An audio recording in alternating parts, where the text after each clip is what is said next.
నమస్కారం. సుప్రభాత గంటారావానికి స్వాగతం. ముందుగా ప్రధానాంశాలు. రుణమాఫీ కాని రైతుల కోసం రేపటి నుంచి ఇంటింటి సర్వే. వ్యవసాయ శాఖ రూపొందించిన యాప్లో వివరాలు నమోదు.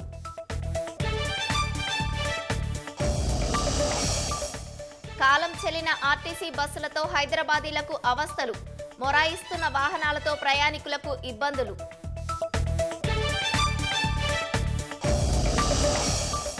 సైబర్ నేరాలతో 2 నెలల్లోనే 175 కోట్లు దోపిడీ. ఆటో డ్రైవర్ల పేరిట తెరిచిన ఖాతాల్లోకి డబ్బులు మళ్లింపు.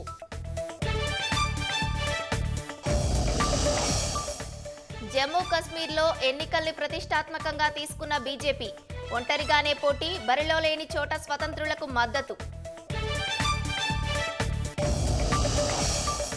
హెజ్బొల్లాపై వైమానిక దాడులు కొనసాగుతాయన్న ఇజ్రాయెల్.